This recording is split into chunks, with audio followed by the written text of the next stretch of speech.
celebrar. Todos nos vamos a quedar hasta el final. Digan si sienten el amor que quieren dar, como una ola que nadie puede parar.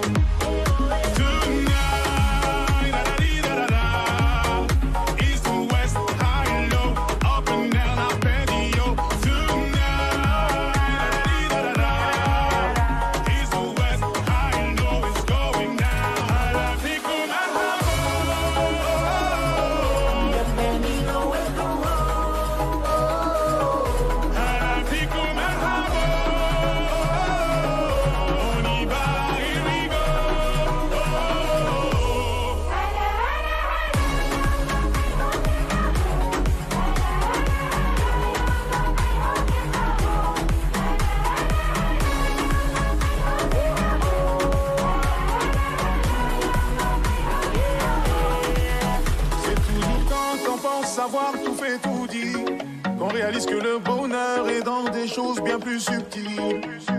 De bon augure comme un salam ou un sourire, c'est évident qu'on atteindra le toit du monde de tous unis.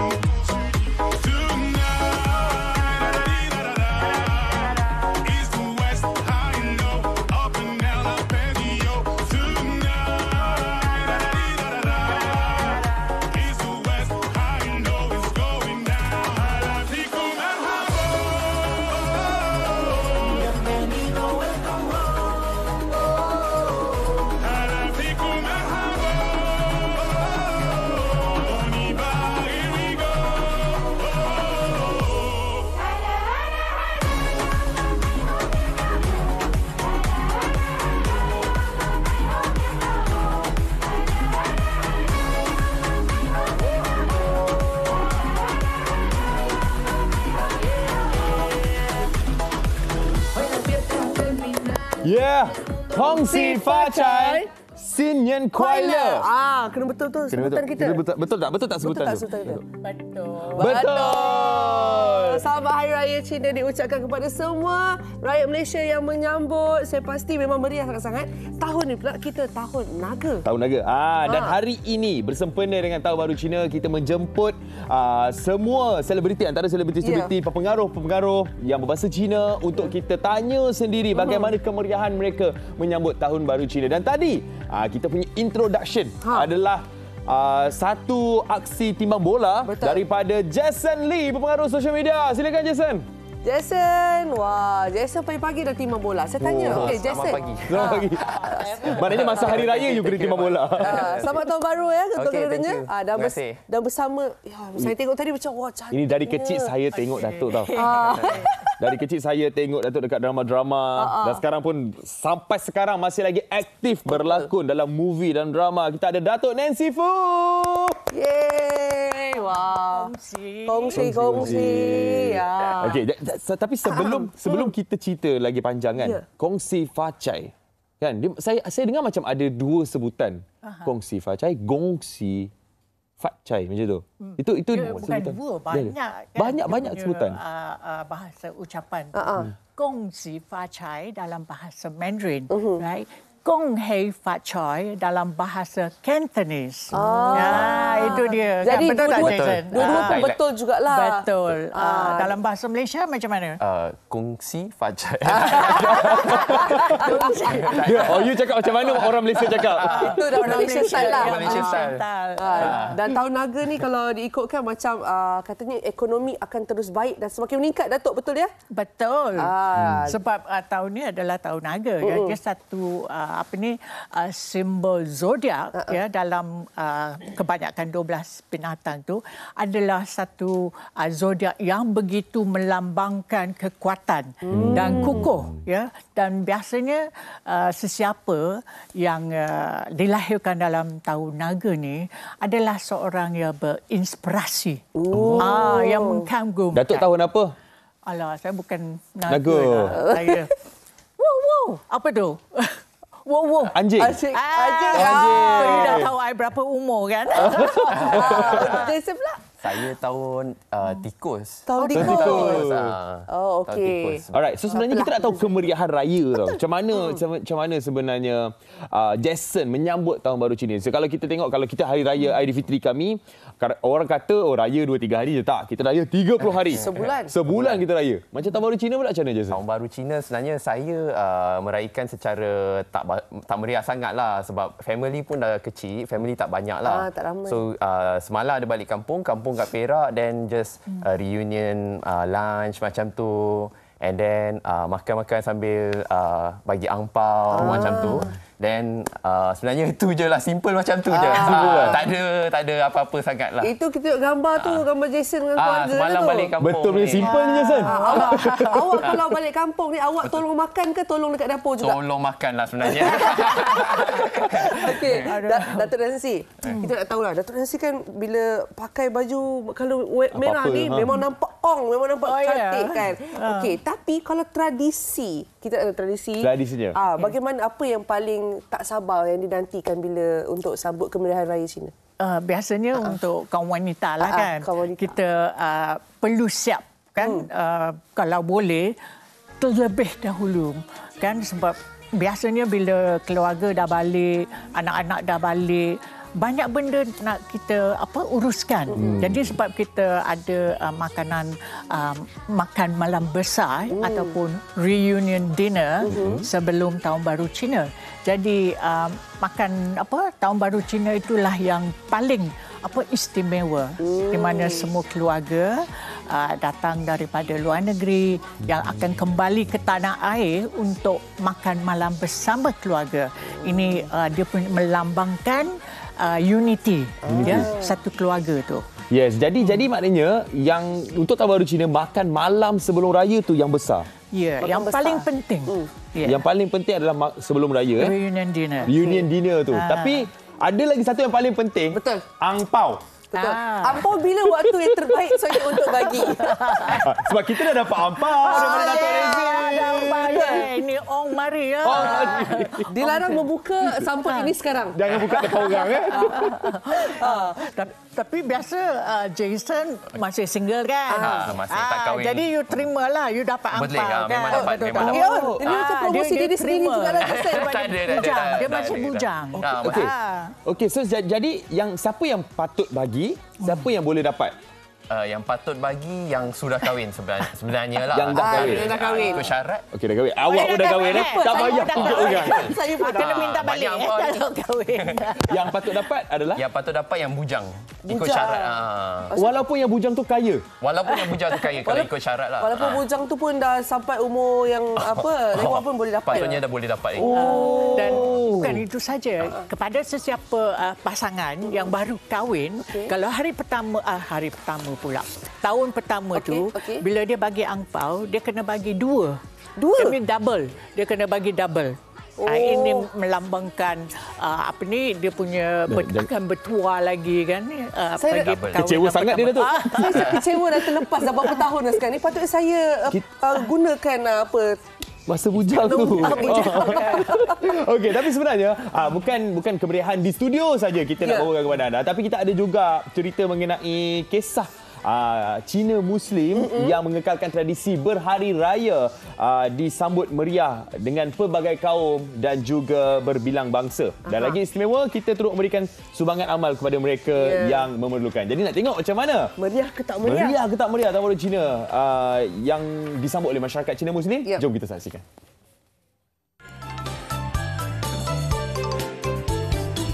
Kemeriahan sambutan Tahun Baru Cina bukan hanya diraikan oleh masyarakat Tionghoa, malah keharmonian perayaan ini turut disambut oleh masyarakat Cina Muslim. Bagi Syafiq Lee Abdullah, walaupun sudah memeluk Islam lebih 20 tahun lalu, namun sehingga kini dia tetap merayakan Tahun Baru ini. Dia yang mendirikan rumah tangga bersama pasangannya, Rosa Zalinda Omar, menyifatkan sambutan menjadi lebih bermakna kerana perkahwinan campur yang dibina secara tidak langsung mengeratkan lagi ukhuwah persaudaraan sesama bangsa.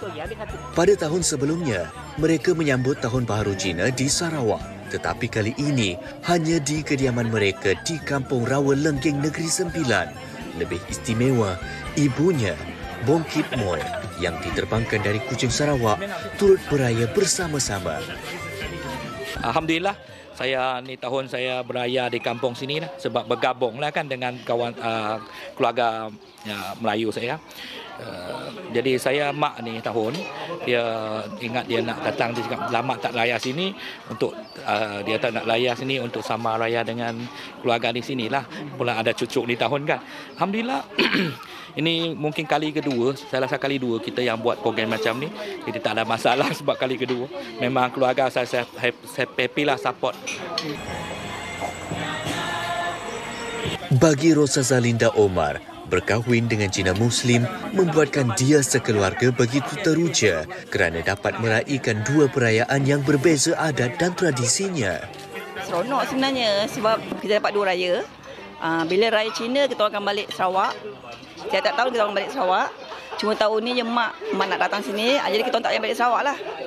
Macam hari raya kita, macam raya puasa, kita akan raya kat sini lah, tak pernah balik Sarawak. Cuma mak tak pernah beraya kat kita orang masa hari raya puasa.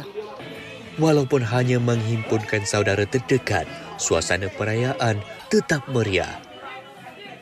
Bagi masyarakat Cina, antara yang paling ditunggu oleh anak dan cucu yang belum berkahwin ialah pemberian angpau. Rasa syukur dan berterima kasih sentiasa dizahirkan kepada setiap pemberi.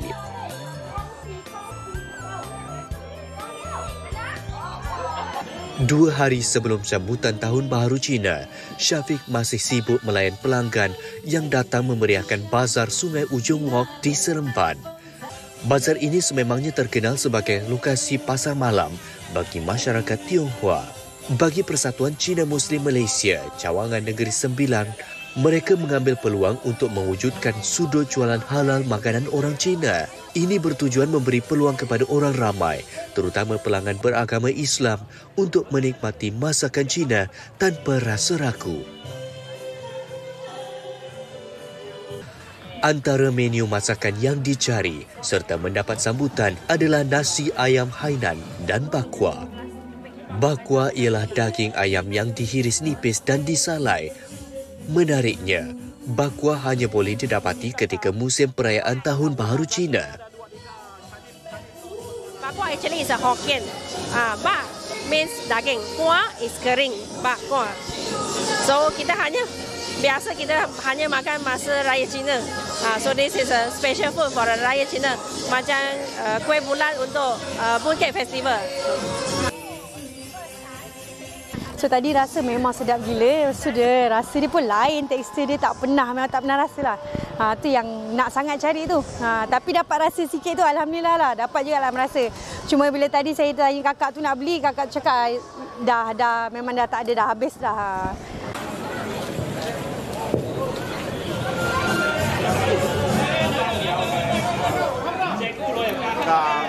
Malam ni saya nak rasa macam mana sambutan Raya Cina dan makanan nisang diorang yang tak pernah saya tengok, cuma tengok dalam TV, dan pada malam ni saya dapat merasa kenikmatan nisang itu sendirilah dengan suasana yang gembira lah.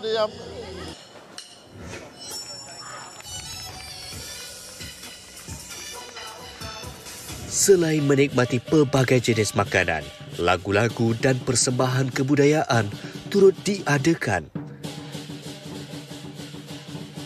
Biarpun dibatasi agama, inilah negaraku Malaysia. Sambutan setiap perayaan diraihkan bersama-sama dan menyemarakkan lagi semangat majmuk rakyat Malaysia.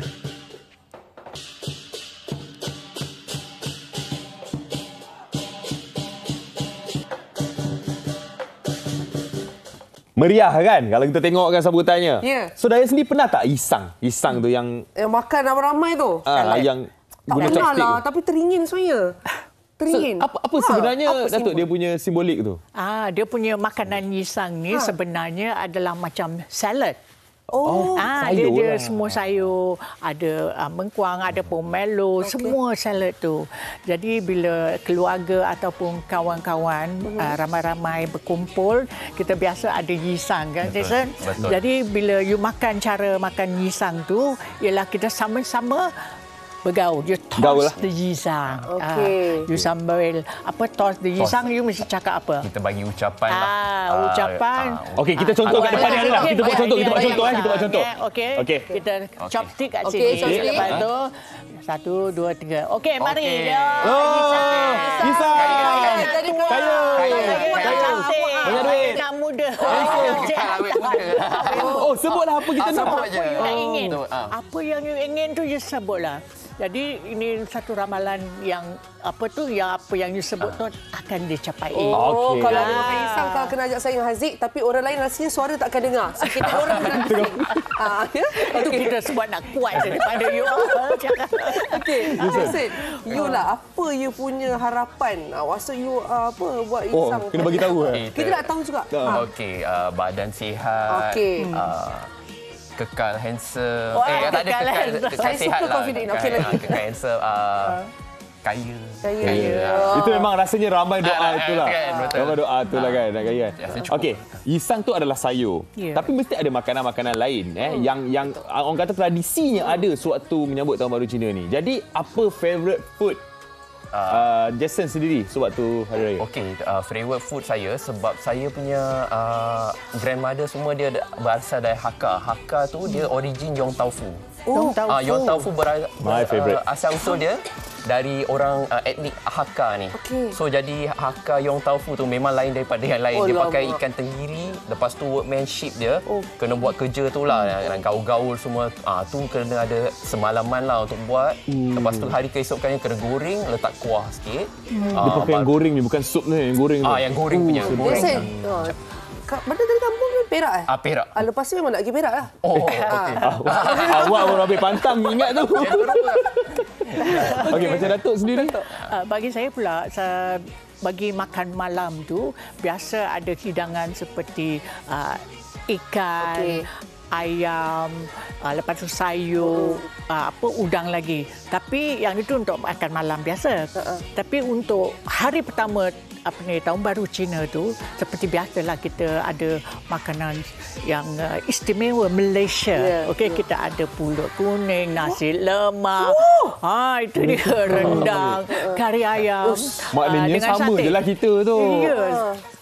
Jadi bila keluarga yang datang dengan kita datang untuk sambut Tahun Baru Cina ke Raya. Sebab kita ada biasa kita punya keluarga sebab dah biasa makan makanan Cina kan. Jadi dia nak satu yang berlainan. Jadi makanan yang semua Malaysia boleh makan. Yang akan dinikmati. Yang halal juga.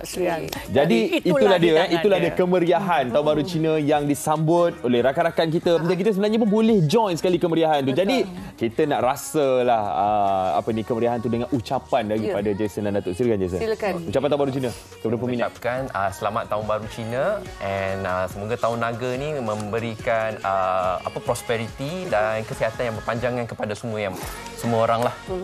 Okey. Hashtag Jason kekal handsome ya. Datuk dan Sifullah.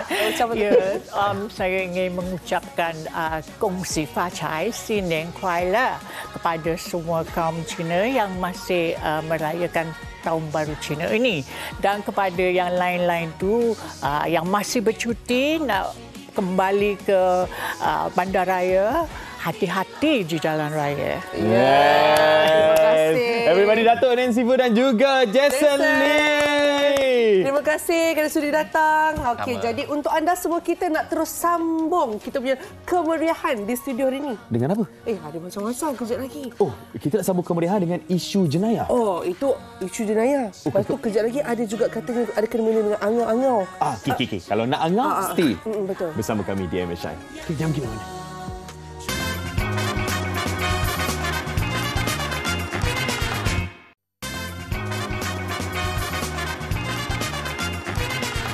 Ya, kembali bersama kami di MSI pagi ini. Tadi kita dah cerita meriah-meriah mengenai sambutan Tahun Baru Cina. Sekarang ni kita nak kembali kepada topik serius, topik utama kita pagi ni. Ya, saya rasa topik ni setiap ibu bapa dekat luar sana mesti ambil tahu sebenarnya. Itu tentang isu jenayah seksual kanak-kanak.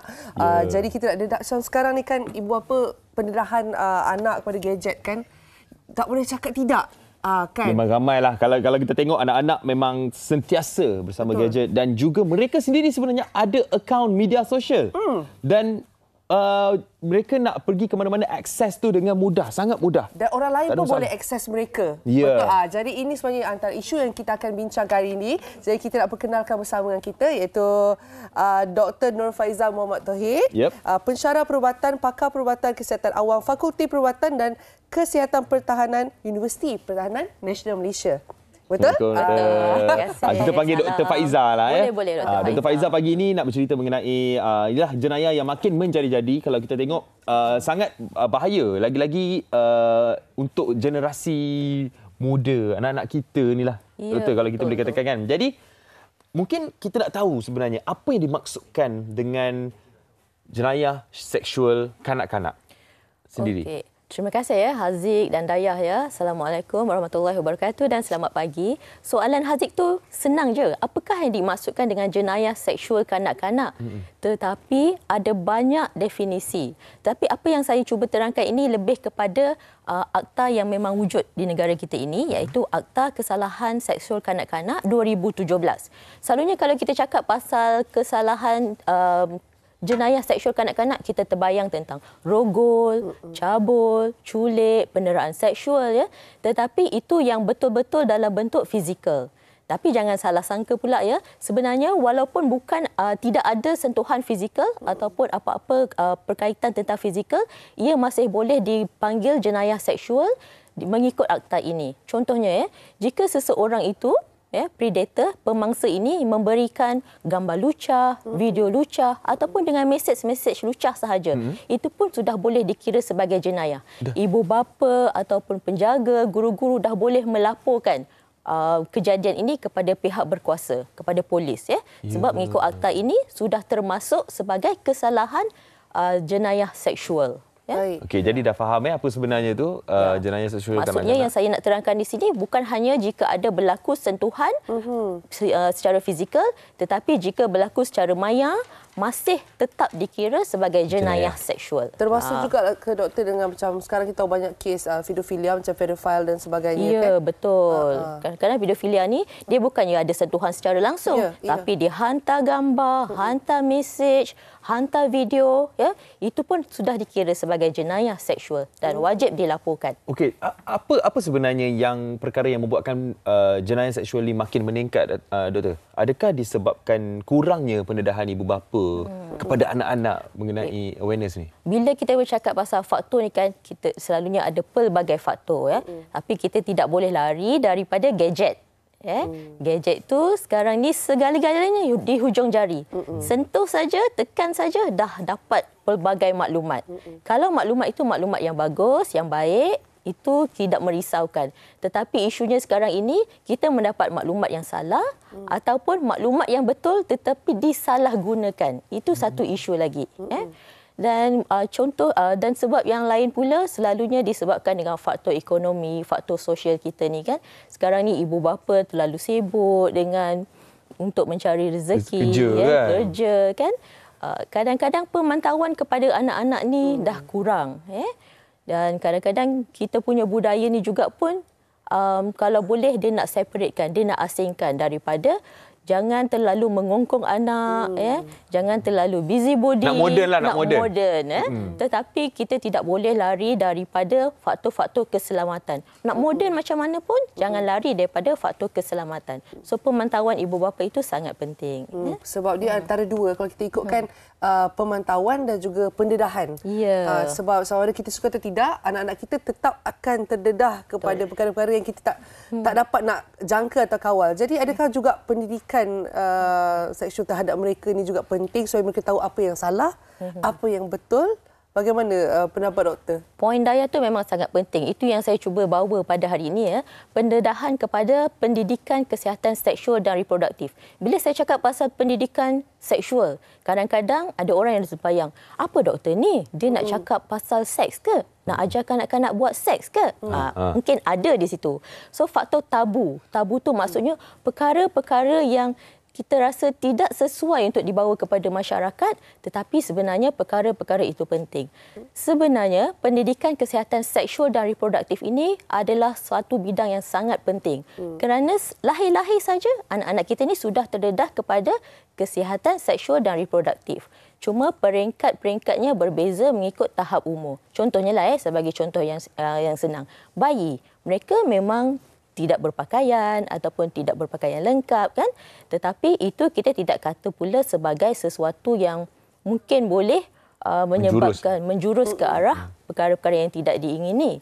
Tetapi apabila umur mereka meningkat semakin dewasa, kita kena menerapkan pula faktor pemakaian yang bagaimana, faktor tontonan yang bagaimana, sajian-sajian daripada gadget kan, yang sesuai untuk mereka. Semua ini perlu diambil kira dan perlu sentiasa diberi pendedahan dan pemantauan mengikut tahap usia mereka. Okey, jadi tapi kita tak boleh nak elakkan diri daripada zaman teknologi sekarang ni, doktor. Media sosial ni sangat meluas. Kadang-kadang anak-anak tu nak main telefon disebabkan mak bapaknya pun main telefon. Mak bapaknya pun pegang telefon. Dia tengok macam best je. Mak ayah saya ni main telefon kan. Jadi bagaimana cara untuk kita mengawal anak-anak kita daripada tidak pergi kepada konten-konten yang tidak patut mereka akses? Itu berbalik kepada pendidikan kesihatan seksual dan reproduktif. Untuk yang bahagian gadget ni pula, dia ada satu aspek yang lain pula, iaitu kawalan kendiri. Maksudnya kita sudah dedahkan kepada kanak-kanak ini, kalaulah keluar gambar-gambar yang begini, kita tidak perlu tonton. Okey? Dan mereka juga perlu dikawal daripada apa yang mereka boleh berinteraksi dengan mereka yang di alam maya. Okey, kalau di dalam pendidikan kesihatan seksual dan reproduktif ni, dia ada beberapa aspek yang penting. Yang pertama sekali, mereka kena tahu siapa di sekeliling mereka. Okay? Yang kedua, mereka perlu tahu apakah sentuhan selamat ataupun sentuhan bahaya.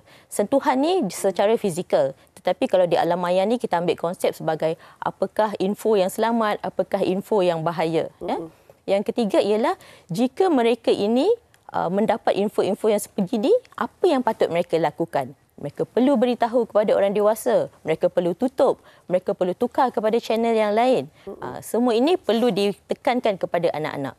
Dari segi ibu bapa pula, apa yang perlu mereka lakukan? Ibu bapa ini perlu memantau. Kan? Sekarang pun kita ibu bapa susahlah nak menjauhkan diri kita daripada gadget. Tetapi kita perlu menunjukkan contoh teladan yang baik. Dan untuk anak-anak pula kita perlu pantau. Apakah yang mereka tonton? Sekarang ni dah ada macam-macam apps kan, dah ada macam-macam cara untuk kita pantau kan, untuk tahap keselamatan boleh di dalam restrict kan?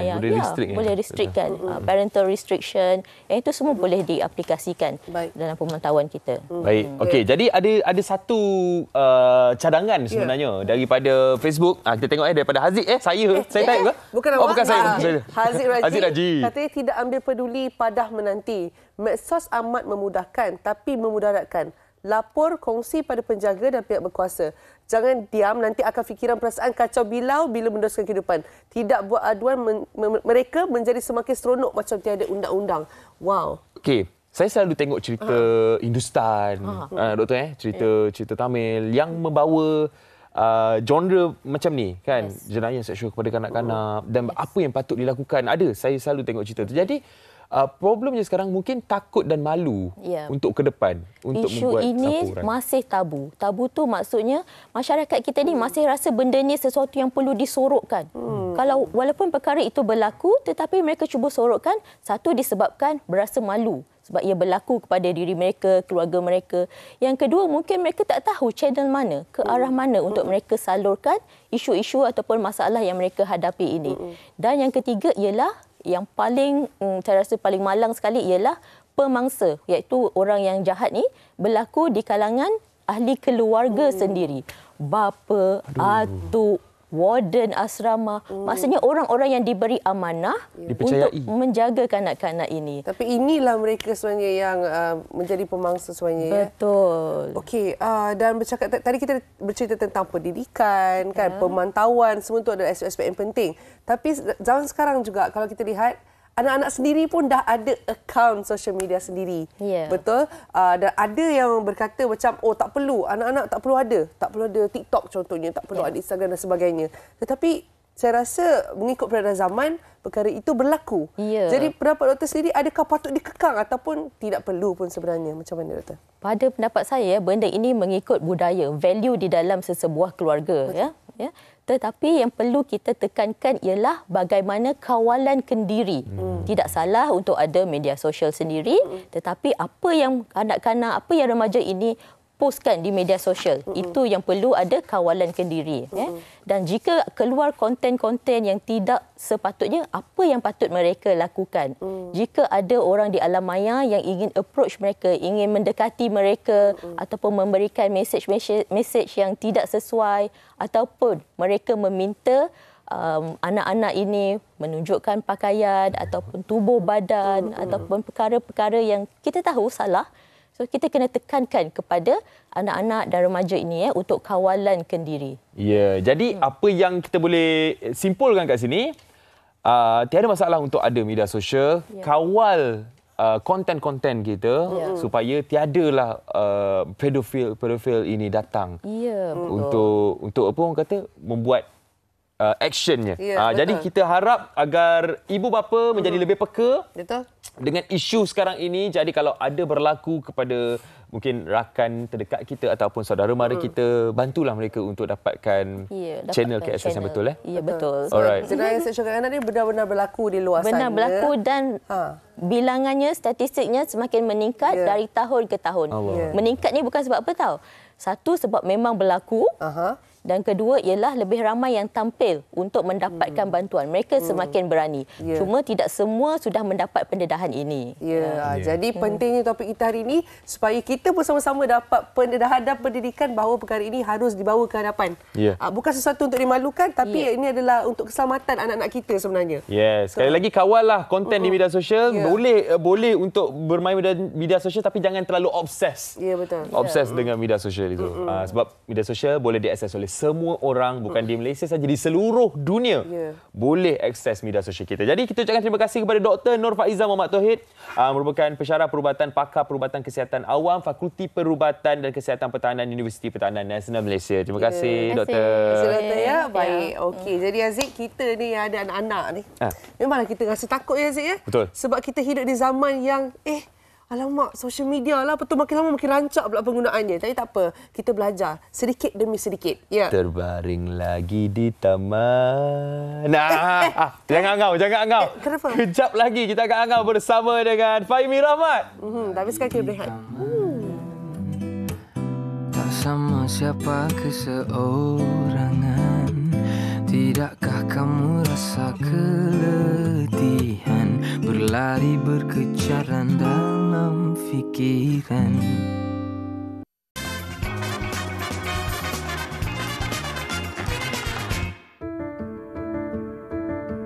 So let me get this right. You want to go into space and be one of the first in the world? Are you crazy? Tuah ayam nampak di kaki, tuah manusia siapa yang tahu. Ungkapan yang sesuai digambarkan buat trio pemuda tempatan ini. Mereka berjaya melakar sejarah dalam penciptaan teknologi stesen pengecasan tanpa wayar untuk kegunaan di angkasa. Pengasas Efilia Sendirian Berhad, Muhammad Razlan Damir Hamdan bersama dua rakan sepasukannya, Muhammad Kamil serta Lee Kuo Rui, merupakan individu yang bertanggungjawab dalam penciptaan projek tersebut. Graduan lepasan UiTM dalam bidang kejuruteraan elektrik dan elektronik ini telah menghasilkan teknologi itu sejak tahun 2017. Kejayaan demi kejayaan dicipta sehingga berjaya memenangi pertandingan ciptaan teknologi peringkat kebangsaan di Sunway ILABS yang melayakkan mereka ke pertandingan Startup World Cup 2023 di San Francisco, Amerika Syarikat. Congratulations, Afilia!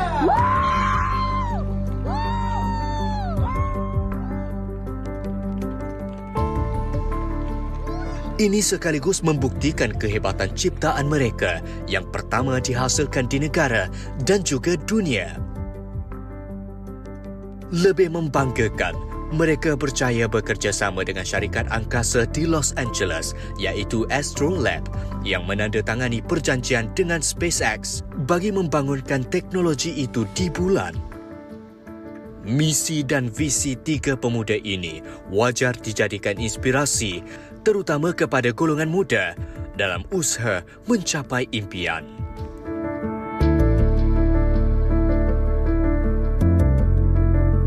Wow, sangat memberi inspirasi sebenarnya kepada kita dan anak-anak muda ini sebenarnya. Belum lagi sampai 30 tahun. Belum 30 tahun lagi? Belum. Masih lagi pangkal 2. Masih lagi pangkal 2. Dan mereka telah pun ada satu inovasi membuat something yang boleh digunakan long term iaitu sistem pengencasan tanpa wire di angkasa lepas. Bila saya fikir itu kan, saya terus rasa macam mana boleh dapat idea macam tu? Tadi pentingnya kami bawakan mereka ni, tapi bukan bertiga, 2 orang sahaja hari ini sebab seorang lagi ada di Amerika Syarikat. Jadi kita nak ucapkan selamat datang kepada Muhammad Razlan dan juga Muhammad sudi datang ke studio MHI dan untuk berkongsi dengan kami sebenarnya tentang kisah anda. Bagaimana bertercetusnya idea untuk mencipta sistem pengecasan tanpa wayar yang digunakan di angkasa lepas. Siapa bagi idea tu? Mana datang idea tu? Ni Big Boss. Okey, bos, silakan. Pertama sekali, terima kasih banyak kerana sudi menjemput kami. Dan dari segi idea tu, saya punya latar belakang pun memang dah dalam bidang electrical, electronic engineering dan saya pun dah melakukan kajian dalam teknologi pengecasan tanpa wayar. Cuma dalam masa yang sama, sebab dalam industri angkasa dah jadi lagi terkenal, kami pun terfikir, apakah teknologi ni digunakan untuk teknologi angkasa? Jadi itulah ceritanya. So itu start dia lah, starting point dia tu. Betul-betul. Jadi bila awak daripada elektrik nak mencari orang-orangnya tu, kuncu-kuncunya untuk geng-gengnya dalam memastikan perkara ini dapat direalisasikan, bagaimana timbulnya Muhammad dalam projek ini? Macam mana kan kita tengok? Lupa dah cerita. At that time, I think masa tu dia tiba datang approach saya. Dia kata macam dia satu idea. And of course reaksi saya macam mana video tu awal-awal tu. Macam kau gila ke apa kan. Itulah dia. Tapi tak tahu lah. Macam you pernah tak jumpa orang yang terlalu sangatlah I would say macam semangat dan percaya apa dia nak buat tu sampai you terfikir betul ke apa nak buat ni kan. Tapi at the same time you curious juga. Macam ni gila ke gila genius lah. nak tahulah kan. So from that kita kita try lah go for it sebab kita muda lagi, tak kahwin lagi apa kan. So why not? Lagipun kita there's nothing to lose for us kan. Itulah that's why I decided to join, I would say. Dan latar belakang Muhammad sendiri? Business lah, international business. Dah ada dua dah. Okay. Dia macam nak buat apa? Italian job. Semua ada watak masing-masing. Okey. Dan katanya electrical sebenarnya yang dah berada di Amerika Syarikat sekarang? Dia ambil bidang computer science. Computer science. Memang betul lah. Pandailah dia cari kan. Ada perlukan pengacara TV? Of course. Dalam projek juga. Atau bahagian undang-undang saya boleh turut membantu. Boleh. Okey. Dan bila mula-mula tercetus idea ini, kalau awak ingat awak bentangkan idea ini pertama kali, bukan untuk Muhammad tapi untuk Ralolah ya. Apakah reaksi mereka bila dapat tahu awak punya idea ini dan adakah mereka macam betul ke boleh? Sebenarnya terasa amat terharu sangat. Sebab pertama kali bentang pada orang awam. Pada masa tu pertandingan startup untuk Jepun. Dan alhamdulillah pada masa tu kami dapat bukan saja dapat award tapi dapat award daripada pihak Jepun sendiri. Wow. So itu adalah bukan saja satu inspirasi yang sangat mengharukan tetapi juga satu validasi yang baik untuk kita juga lah. Yalah, dia hargailah ideanya tu. Jadi dah sampai tahap mana sebenarnya proses untuk memastikan sistem pengecasan tanpa wayar ni dah selamat digunakan? Dah sampai tahap mana sekarang? So sekarang ni kami akan mengadakan demonstrasi teknologi kami dekat tanah dulu. Belum ke angkasa lagi. Belum lagi. Belum lagi. So untuk yang tu insya-Allah sama ada bulan 3 atau bulan 4 dalam masa yang sama juga sementara buat teknologi kami pun dah mula dapatkan customer-customer daripada luar negara. Oh hebatnya. Belum siap tapi dah dapat customer tu memang dipercayai. Orang kata trusted. Tapi itulah bila satu idea tu luar biasa dan tidak pernah untuk saya sendirilah saya tak pernah dengar pun idea ni Jadi ada tak juga kerisauan? Mesti ada cabaran hasilkan sesuatu yang luar biasa. Okey, dah kena kepala dah Muhammad. Muhammad, apakah cabaran awak rasa untuk menghasilkan idea ini? Cabaran dia antara satu benda of course daripada segi kewangan lah. Kewangan, daripada segi mentaliti itu satu juga. Sebenarnya seramai orang pandang rendah kepada kepentingan untuk kita, orang kata resilient lah untuk buat benda ini. Sebab buat bisnes bukan mudah. Nak buat bisnes angkasa lagilah bukan mudah. Tapi Alhamdulillah slow perlahan-lahan ramai mula percaya kami dan kami nak ucapkan terima kasih lah pada yang sudi menerima kami lah. Tapi lagi tu kesusahan. Tak ada cabaran lagi. Cabaran ya. Rasa senang je buat ni. Tak adalah. Itu bahagian bisnes. Ini yang bahagian manufacturing, electrical sebagainya macam mana? Sebenarnya kalau ada satu saja yang saya boleh bercerita, cara pembinaan teknologi itu sendiri sebenarnya berlainan sikit cara di dalam Malaysia dengan cara di luar negara. Sebab kalau luar negara, sebelum nak mula membina tu, kena jumpa dengan customer dulu. Betul ke ini apa yang saya buat, adakah awak nak beli? Kena pastikan itu dulu. Sebab cabarannya adalah bila kita dah belanja duit, buat teknologi, sekali buat benda yang salah. Itulah cabarannya. Dia orang tak nak pula ya. Betul. Itu yang ditakutkan lah ya saya. Betul. Tapi apa yang anda dapat semua adalah sebelum siap tu dah dapat customer. Betul. Dia kena dapatkan customer dulu. Sebab nak membina teknologi ni sebenarnya ambil masa yang lama. Dan juga apabila lama, contoh dah buat 3 tahun, buat benda salah. So duit pun dah habis, masa pun dah habis. Sementara tu kompetitor lain pun dah bina teknologi yang betul dah. Lagi advance pula benda tu. Betul. Which lead to lagi satu cabaran baru. Kita ni bersaing dengan orang luar negara. Betul. Macam mana kita boleh dapatkan kepercayaan? Kami punya kompetitor sendiri, ada seorang join kami sebagai penasihat. Itulah orang panggil SWOT. SWOT tadi. Threat dah jadi strength. Yes. Tapi memang tak expected lah benda tu. Macam sebab that time kira orang yang disebut tu adalah kompetitor terbesar kami di dunia. Wow. Ini dah jadi geng. Jadi advisor kami lah. Dia berhenti kepada syarikat sebelum tu and dia jadi advisor kami. Sebab dia kata apa yang kami buat adalah jalan yang betul lah bagi dia pendapat dia. Which is kita kena tahu apa customer perlukan baru kami bina teknologi. Instead of terus bina dan baru cari customer. Jadi itu pentingnya dapat guidance sekiranya yang betul ya. Okey, jadi mungkin anda berdua sekarang ni boleh memberikan nasihat kepada anak muda sana yang macam ada impian untuk melakukan sesuatu yang luar biasa. Silakan. Diinspirasikan oleh semangat Harimau Malaya dalam dunia bola sepak. Sama juga apa yang kami belajar apabila mewakili Malaysia di Startup World Cup baru-baru ini, semua orang Malaysia ni sebenarnya sangat hebat. Sangat hebat. Cuma satu saja, kita ada pemikiran yang menghadkan diri sendiri. Siapalah kita? Kita hanya orang Malaysia saja. Adakah orang luar nak pandang kita? Sebenarnya mereka nak pandang kita. Cuma kita kena beranikan diri, letakkan kepercayaan kepada diri sendiri, usaha takwa mulia. Wah, macam dekat lencana sekolah. Itu memang sekolah punya. UiTM tu. Oh, UiTM. Muhammad pula mungkin ada sedikit nak tambah sikit. Saya sebenarnya setuju apa cakap kata sebab berdasarkan pengalaman kami pergi US belajar, jumpa dengan some of the top talents kat dunia. And apa saya sedar rasanya Malaysia ramai sangat pandai. Cuma seperti apa Razan katakan, kita terlalu limitkan diri kita. Tu bagi saya kita kena fikiran lebih terbuka, exposekan diri kepada dunia luar, and saya yakin kita boleh je berdaya saing dengan competition di luar negara. InsyaAllah. Saya rasa anak Malaysia sebenarnya ramai yang hebat, yang luar biasa. Mereka hanya perlukan peluang, dorongan. Jadi terus maju jaya. Kami takwa mulia. Kami tak sabar nak tengok wajah anda dan juga bersama dengan sistem pengecasan tanpa wayar yang digunakan di angkasa lepas adalah anak Malaysia. Itu kawan saya. Oh, terus jadi kawan. Itu kawan saya. Betul. Kena kopi nanti Boleh, si borang ni. Okey, apa pun kita nak ucapkan terima kasih kepada Muhammad Razlan Damir Hamdan dan juga Muhammad Gamil yang sudi bersama dengan kami pagi ini. Kita boleh cakap satu je. Hebat anak muda. Betul. Hebat. Ini sebenarnya adalah anak muda yang harus diangkat, yang harus dipopularkan kisah mereka. Yang ingatlah perkara ini. Saya rasa kita kekurangan perkara ini. Yang memberi inspirasi adalah mereka-mereka ini sebenarnya. Ya, jadi dah sedia untuk angau?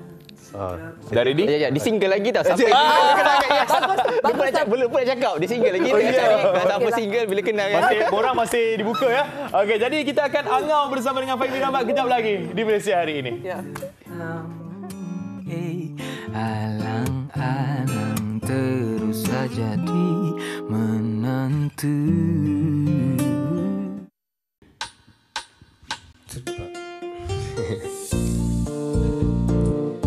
Tak sama siapa keseorangan, tidakkah kamu rasa keletihan berlari berkejaran dalam fikiran. Semalam kau telefon, tertinggal sesuatu, ingin datang ke rumahku. Tiba-tiba teringat, sudah pulang segalanya. Ini macam dua dalam satu. Aku kata pada ayah ibu, ada orang nak jadi tetamu. Hey, alang-alang teruslah jadi menantu. Terbaring lagi di taman, tak sama siapa keseorangan. Tidakkah kamu rasa keletihan berlari berkejaran dalam fikiran. Terbaring lagi di taman, bersandarkan rumput kehijauan. Dingin malam terpampang satu bintang. Itulah kamu yang ku panggil sayang. Oh, biarkan ku keseorangan, tiada siapa peduli. Hanya Tuhan menemani hingga akhir nanti.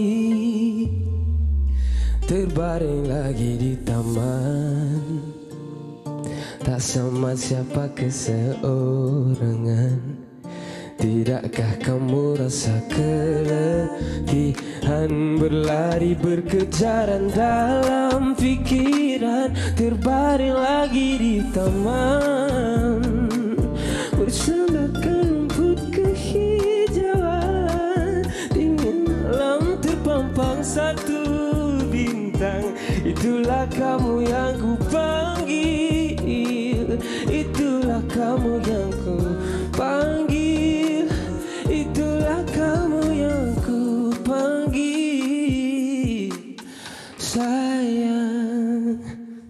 Fahimi Rahmat dengan lagunya Langau. Bukan Langau. Buang L. Angau. Sila baby. Silakan. Alright. Lagu yang sedang tular di media sosial sekarang yang membuatkan orang yang tak angau pun menjadi angau. Ya, cerita pasal baring je. Okey. Aku dah lama dah nak borak dah benda ni. Macam kan? Terbaring lagi di taman. Tak sama siapa keseorangan. Memang maknanya dia duduk terfikir pasal crush dia lah. Fahimi? Yes. Dia angau lah. Dia angau lah. Dia macam kita, macam memang perjalanan dekat taman, tak ada orang. Healing. Oh, healing betul angau. Lepas tu tengok teringat kan. Cantiknya dia. Itu yang selalu video dia macam geram memisai tu kan. Okey. Macam Fahimi terbatuk dia dengan kita dah sini. Okey, ya ke? Fahimi tak apa. Terima kasih sebab sudah tahu walaupun kurang sihat ya. Okey. Macam mana dapat inspirasi lagu angau? Adakah lagu ni dicipta sewaktu awak memang sedang angau? Interesting question. Ya, baik. Betul-betul saya angau. sebenarnya cipta lagu angau tu saya fikir macam saya nak mewakili orang-orang yang angau satu Malaysia yang tengah berimajinasi. So dia tak berani? Dia tak berani untuk ekspresi dengan apa. Sebab tu saya cerita berlagu untuk diorang,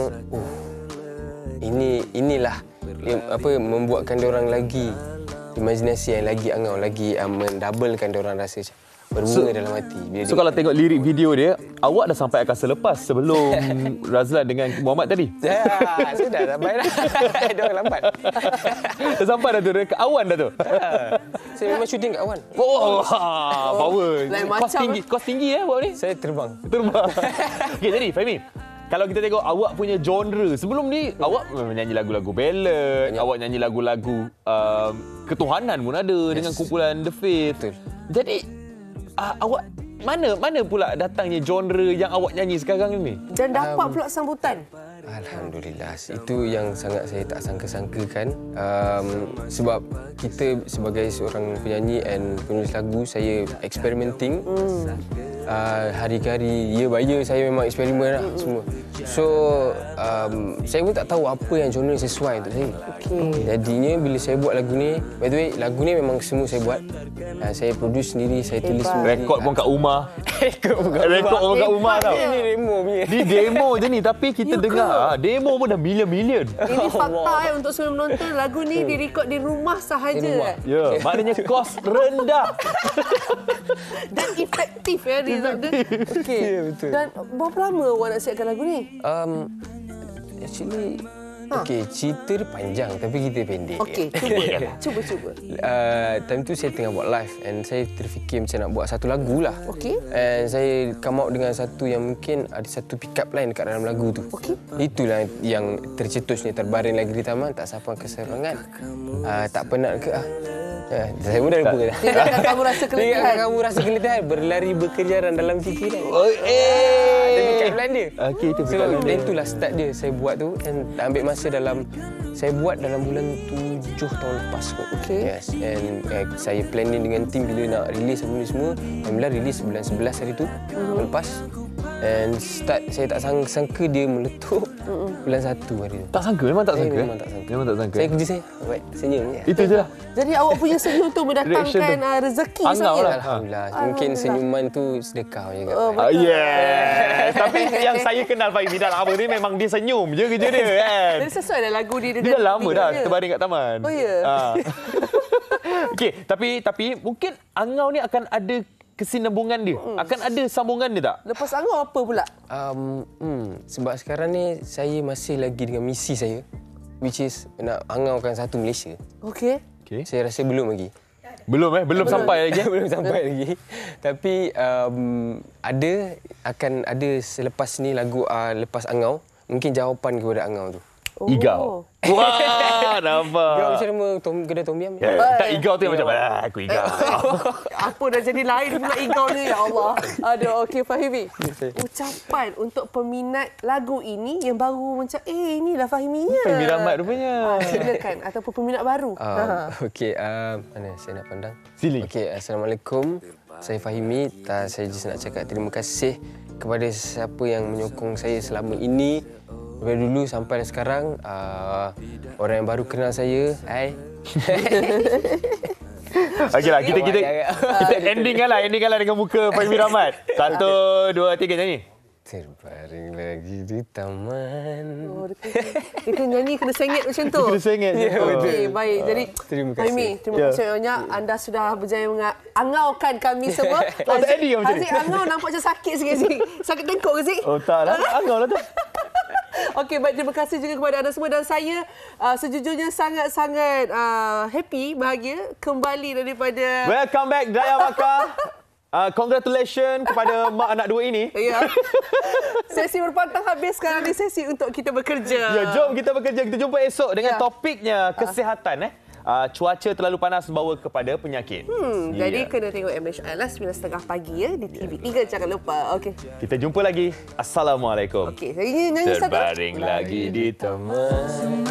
Kau telefon, tertinggal sesuatu, ingin datang ke rumahku. Tiba-tiba teringat, sudah pulang segala.